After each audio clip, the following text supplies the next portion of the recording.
You've been replaced before you even left. That person who took you for granted, who treated your presence like furniture, who barely noticed when you showed up, but will absolutely notice when you're gone. They think you'll always be there. They think you need them more than they need you. They think you'll keep coming back, no matter how little they give.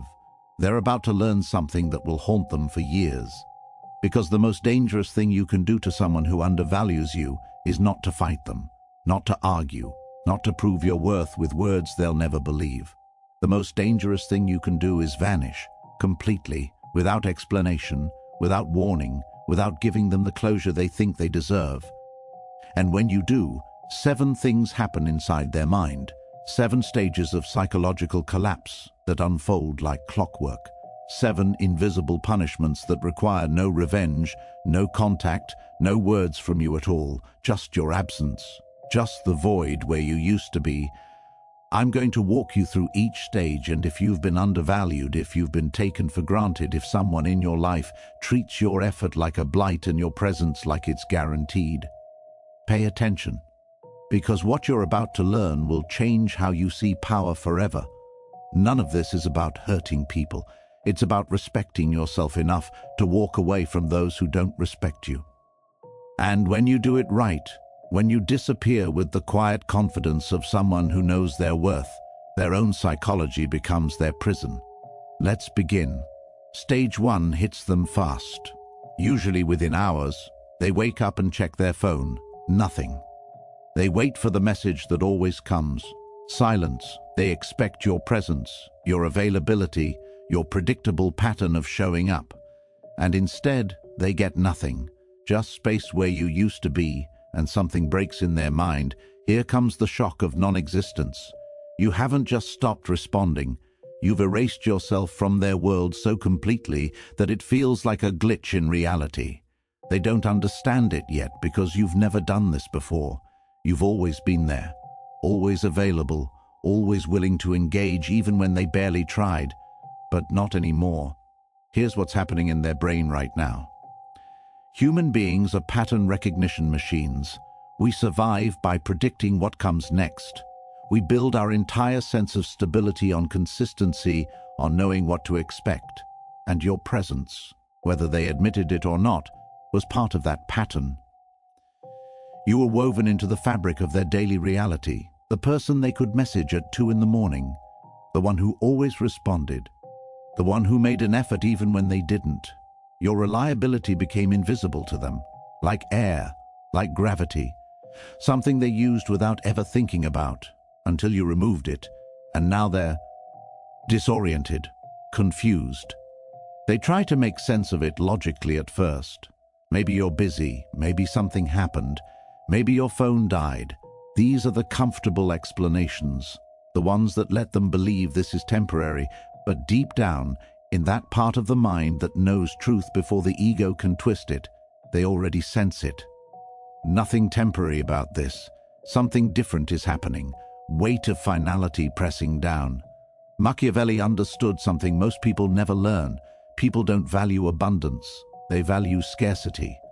When something is always available, always accessible, always there, it becomes worthless in their eyes. But the moment it becomes rare, the moment it's no longer guaranteed, its value explodes. You were there every day, so they thought you were worth nothing. Now you're nowhere, and suddenly you're worth everything. But they don't know that yet. Right now, they're just confused, reaching out with casual messages that pretend nothing's wrong, testing the waters, waiting for your response. And when that response never comes, when the silence continues, when days pass and you remain unreachable, something shifts. The confusion hardens into something else. Stage 2 begins. Their mind becomes a courtroom. They start asking questions, obsessive questions, questions that loop endlessly without answers. What did I do? When did this start? Was there a moment I missed? Something I said that I thought was harmless but wasn't? Enter the interrogati. On within. And it's brutal because they're the prosecutor, the defendant, and the judge all at once. They replay every conversation you had, every text message, every interaction, looking for clues, searching for the exact moment everything went wrong. They analyze your last words like detectives examining evidence. They dissect memories they barely paid attention to when they were actually happening. And here's what makes this stage so devastating. There might not have been one moment. There might have been 1,000 small moments, accumulated disrespect, casual dismissals, times they made you feel like an afterthought, moments they took you for granted so consistently that it became the foundation of how they treated you. But they can't see that. Not yet. So they search for a single cause, a specific mistake, something they can identify and fix.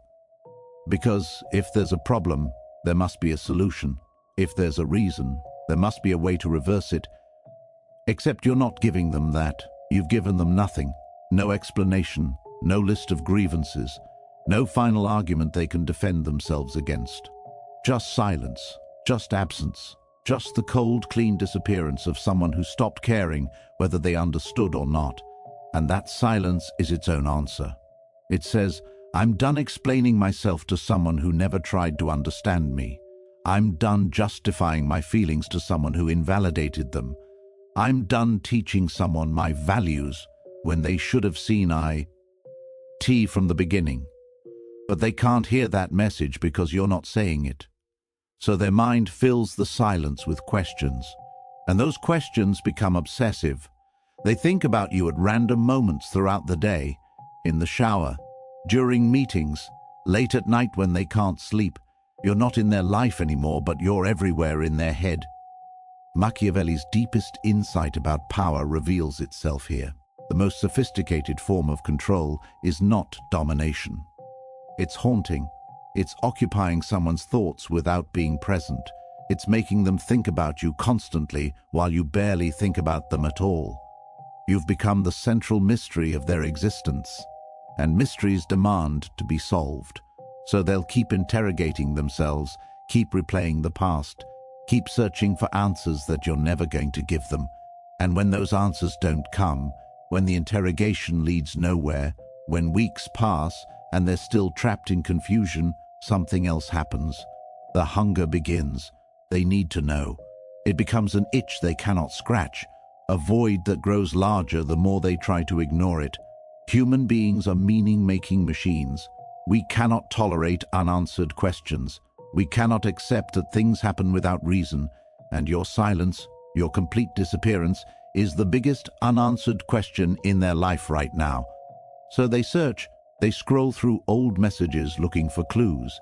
They check your social media even though they know they shouldn't. They ask mutual friends if they've heard from you. Casual questions that barely hide desperate curiosity.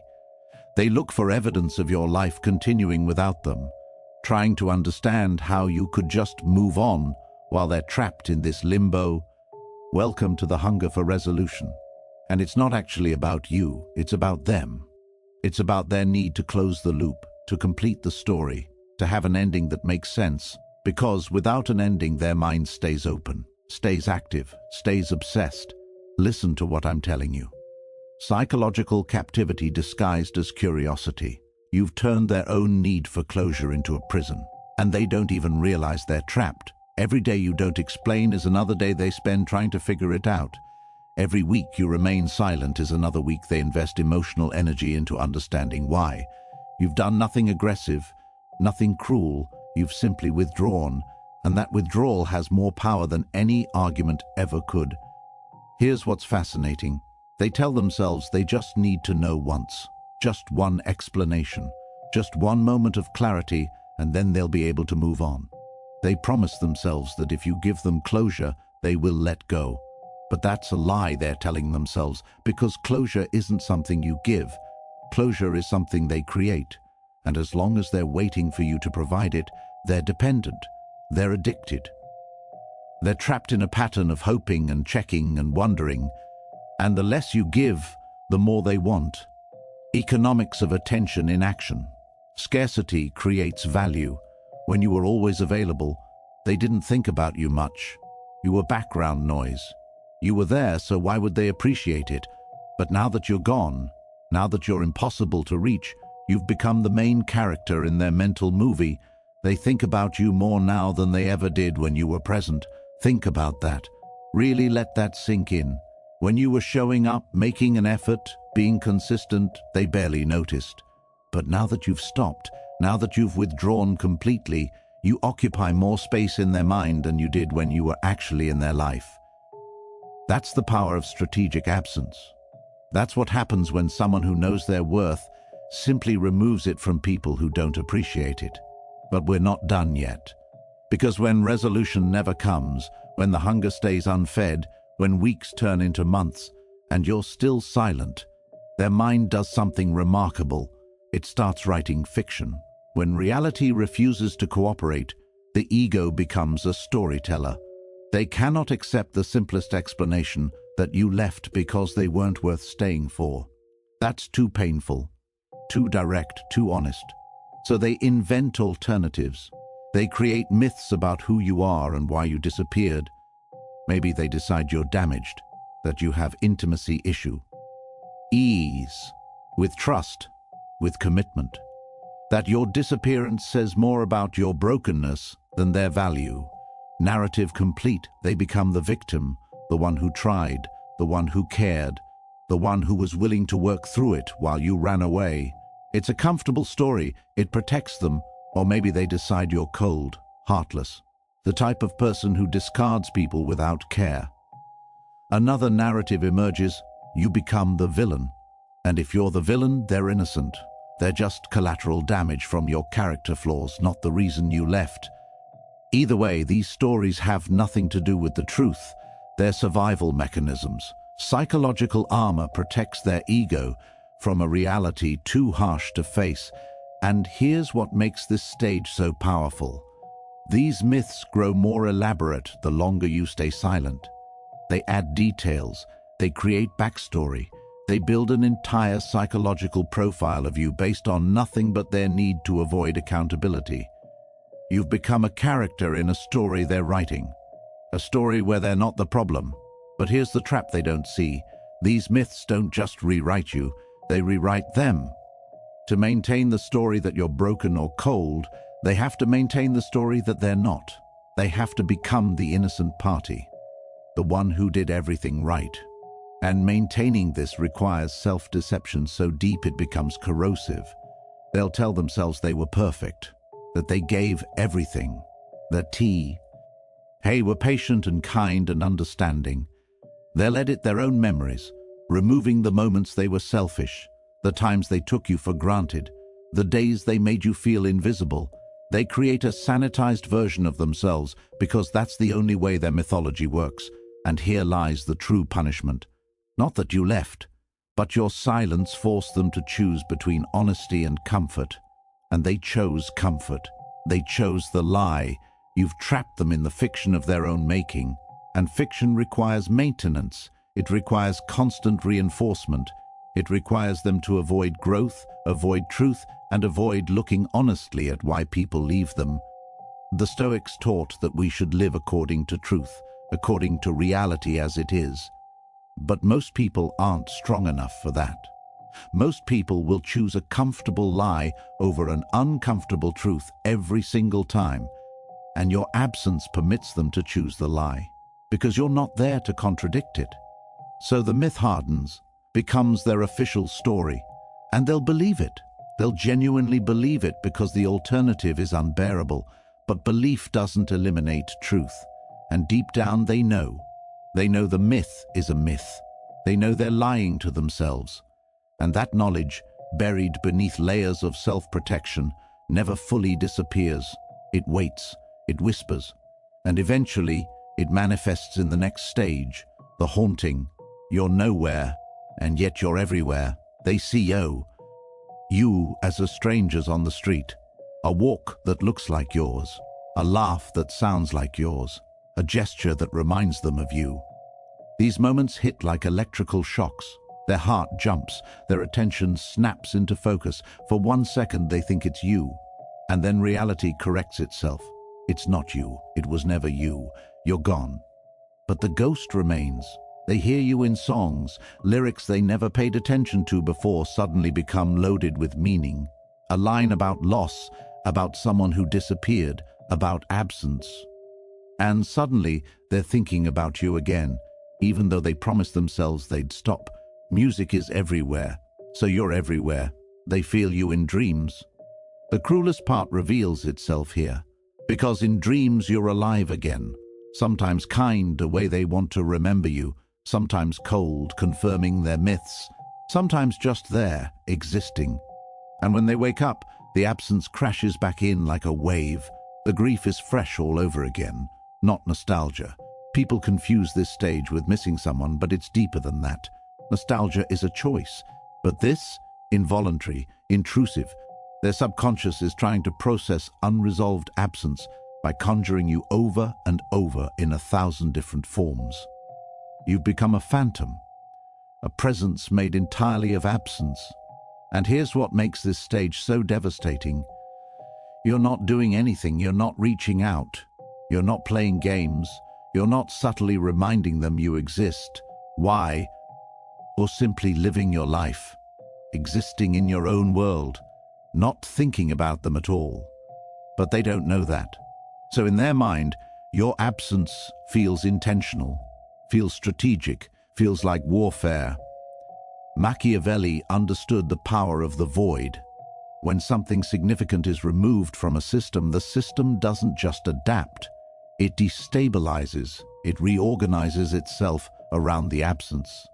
And human psychology is no different. They've made you omnipresent through your absence. You occupy more mental real estate now than you did when you were actually in their life. You're the ghost that lives rent-free in their consciousness. And there's no exorcism, no ritual removes you, because you can't remove someone who isn't actually there. They try to move on.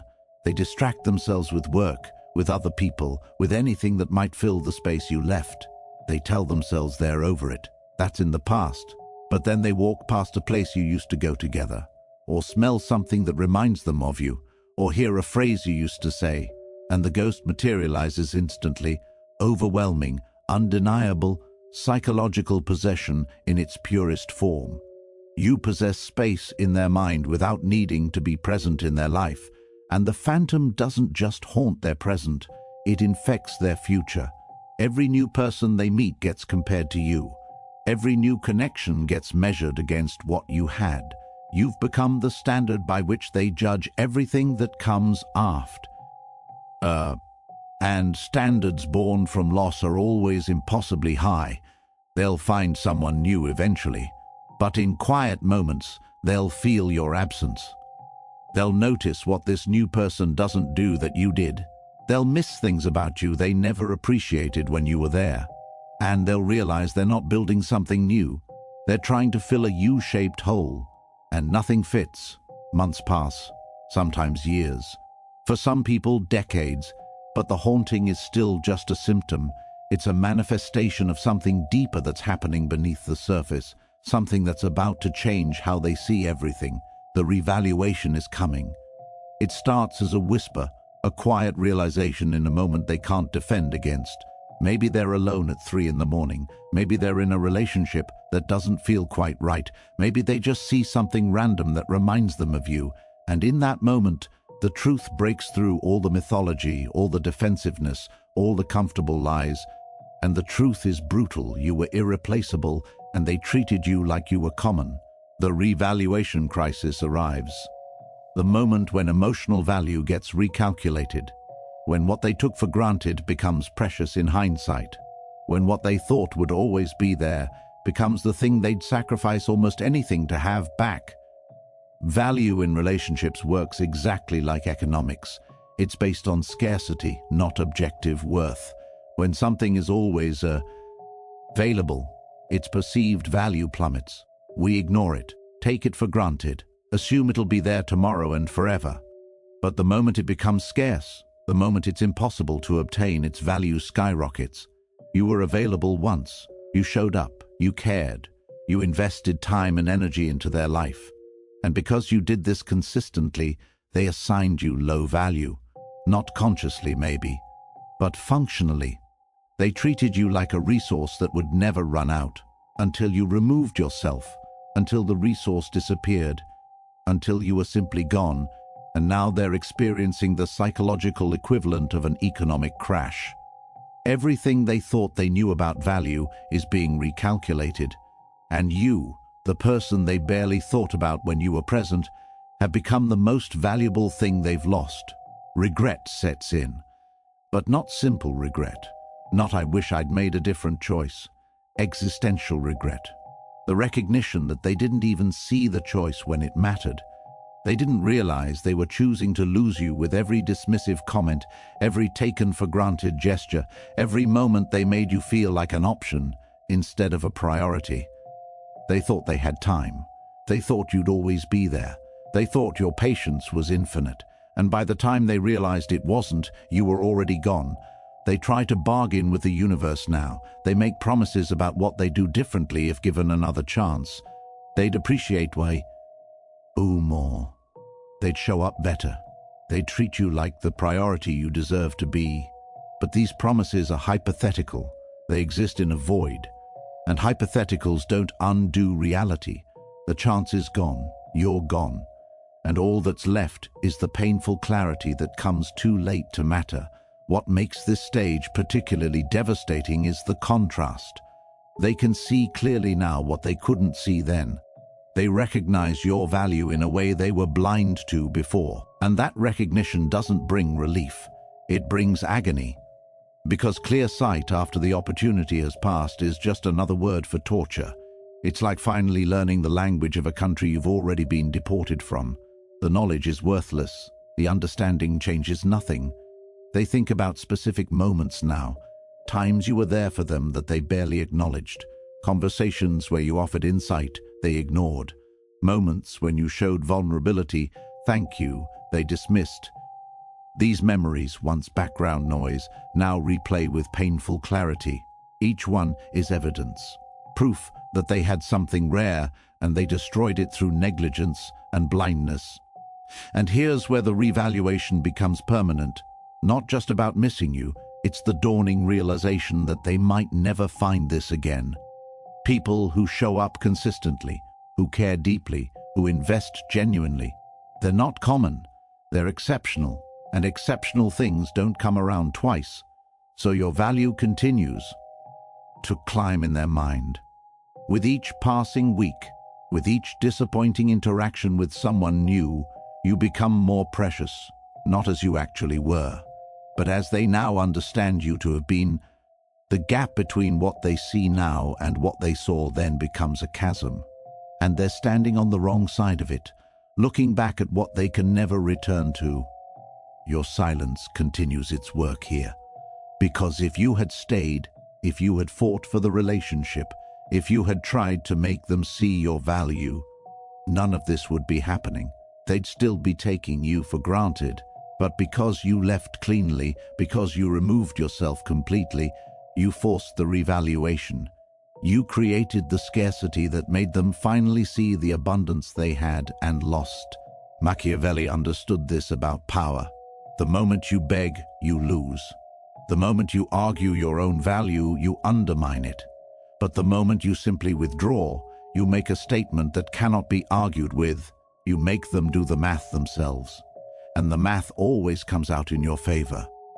But even this brutal revaluation is not the final stage, because seeing your value and seeing their mistake is not the same as seeing themselves clearly.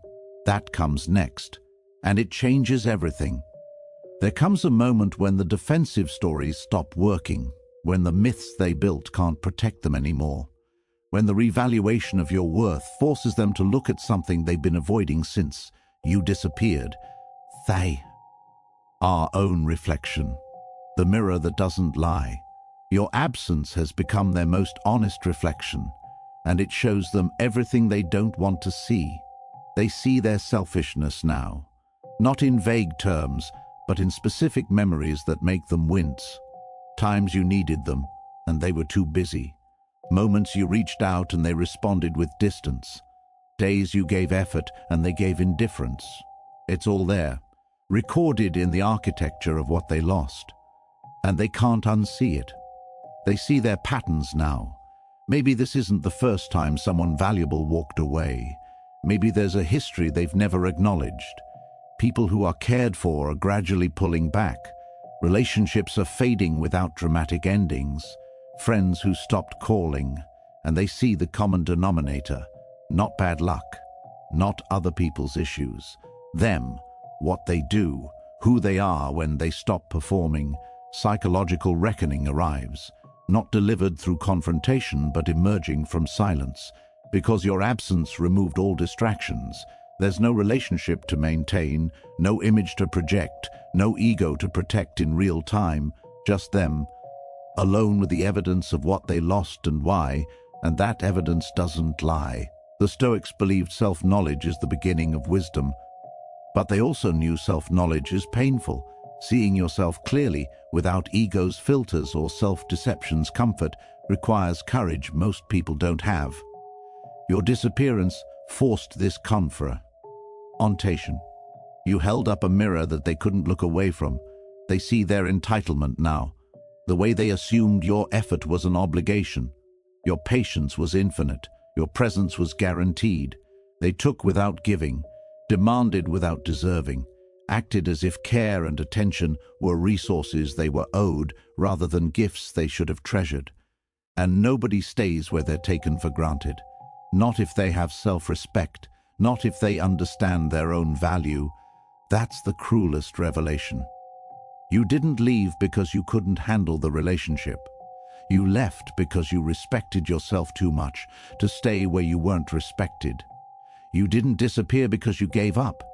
You disappeared because you chose yourself. And that choice, that act of self-valuation, is the mirror reflecting their failure. They made you choose between them and your dignity, and you chose yourself as you should have. Now they understand. Now they see the architecture of cause and effect. They created this. Not you, not fate. Them, their choices, their patterns, their failures, and that understanding is both liberation and imprisonment. Liberation because truth is always freeing, even when it hurts. Imprisonment because once you see your own patterns, you can't claim ignorance anymore. You're responsible. And responsibility is heavy. Some people will reject it. They'll turn away from the mirror, return to their myths, or reconstruct their defenses. They'll decide self-reflection is too painful, that honesty is overrated, that it's easier to blame circumstances than change behavior. And they'll carry these patterns into the next relationship and lose again and again until one day, maybe decades from now, they'll be too tired to run from the truth, but others will sit with it. They'll accept what the mirror shows. They'll own their failures without excuse. They'll see themselves clearly and decide this version of themselves, this person who loses valuable people through blindness, is not who they want to be. And then maybe they'll change. Not for you, you're gone, but for themselves, for who they could become if they learned from this instead of running from it. And here's the final paradox. By the time they understand, by the time they see clearly, by the time they've grown enough to deserve someone like you, you don't care anymore. You're not waiting for their transformation. You're not checking if they learn the lesson. You're simply living without anger, without investment, without needing them to understand anything, because your disappearance was never about teaching them. It was about respecting yourself. Let's return to where we began, to the question of power, to the nature of silence, to what it means to vanish and why it works. You didn't need revenge. Revenge is what wounded people do when they're still invested in someone else's suffering. You needed something higher. You needed to transcend the game entirely, and that's what strategic absence gives you. It removes you from the battlefield while all the warfare happens in their mind. You're at peace, they're at war. You've won without fighting. None of this is cruelty. Cruelty requires intent to harm. It requires investment in someone else's pain. But what you did was simply remove yourself from a situation that didn't serve your highest good. You chose yourself, and if that choice causes them pain, If that absence creates 7 stages of collapse, that's not your responsibility. That's the natural consequence of how they treated something valuable. Just cause and effect. Silence is not violence. Silence is sovereignty, the ultimate expression of self-respect. It says, I don't need to explain myself to people who never tried to understand me. I don't need to justify my departure to people who didn't value my presence. I'm complete on my own. Machiavelli understood that the appearance of power is power, and nothing appears more powerful than someone who can walk away without a word. No anger, no bitterness, no need for the last word. Just the calm, clean disappearance of someone who knows their worth and refuses to negotiate it with people who can't see it. But there's something deeper here. Your disappearance done right is not just about them. It's about you. It's about who you become when you stop performing for people who don't appreciate it. It's about the peace you find when you stop explaining yourself to people determined to misunderstand. And it's about the freedom that comes when you release your attachment to being understood, being missed, being valued by people who proved they're incapable of those things. The Stoics taught radical acceptance. We cannot control other people's perceptions or reactions. We can only control our own choices, our own path forward. And the most powerful choice is removing yourself from situations that diminish you, not out of anger, not out of punishment, but out of love. Love yourself. Love for your own peace. Love for the future you're building that doesn't include people who treated your past with casual disregard. When you disappear without explanation, you're not playing a game, you're ending one. You're refusing to participate in the cycle of argument and reconciliation and repeated disappointment. You're saying, I release you, not to hurt you but to free both of us. I release you from the burden of pretending to value what you don't, and I release myself from the burden of trying to convince you of my worth. Evolution, not revenge. Growth, not punishment. The recognition that some people are chapters in your story, not characters in your conclusion. And when a chapter ends badly, you don't keep rereading it. You turn the page. You move forward. You let the past be past, even if the people in that past are still trying to figure out what happened. The 7 stages they go through: shock, interrogation, hunger, myth-making, haunting, revaluation, self-confrontation. These aren't things you do to them. They're things they do to themselves because they lost something they can't replace. And maybe they'll learn, maybe they'll grow, maybe they'll become better for the next person, or maybe they won't. Either way, it's not your concern anymore. Your concern is your own path, your own peace, your own ascension beyond the need for their understanding. One final teaching ties everything together. When you vanish without hate, when you disappear without anger, when you simply remove yourself with calm clarity, you demonstrate the highest form of power, the power of chosen indifference. Not the indifference of someone who never cared, but the indifference of someone who cared deeply, invested fully, and chose to stop. Chosen indifference is infinitely more powerful than natural indifference. Because it's deliberate, it's sovereign. It's the mark of someone who understands that not every loss deserves to be grieved, and not every departure requires explanation. So if you find yourself in a situation where someone has undervalued you, taken you for granted, treated your presence like it's common, and your absence like it's irrelevant, remember this: your silence is your power. Your absence is your statement. Your disappearance is your dignity. Don't argue, don't explain, don't try to make them see what they refused to see when you were standing right in front of them. Just vanish, completely, permanently, without drama or declaration, and let their own psychology do the rest. Let them experience the shock, the interrogation, the hunger, the myth-making, the haunting, the revaluation, the self-confrontation. Or don't let them. Because by the time they reach those stages, you won't be watching, you won't be wondering, you won't be checking to see if they learned their lesson. You'll simply be living, in peace, in power, in the sovereign understanding that your presence is a privilege, not a right. And when people fail to treat privileges with respect, those privileges get revoked. Without warning, without negotiation, without appeal. That's the art of vanishing. That's the power of strategic absence. That's what they feel when you simply disappear. And by the time they feel it, by the time they understand it, by the time they finally see what they lost and why, you'll be so far beyond them that their realization won't even register. You'll have ascended, and they'll still be standing in front of that mirror, seeing the truth that came too late to save them. Not manipulation. Self-respect. The recognition that you teach people how to treat you, and sometimes the most powerful lesson is taught through absence. When words fail, silence speaks. When explanations don't land, absence teaches. When efforts aren't reciprocated, disappearance reveals truth in a way presence never could. So walk away when walking away is the only option left. Do it cleanly, do it completely, do it without looking back, not because you're cold, but because.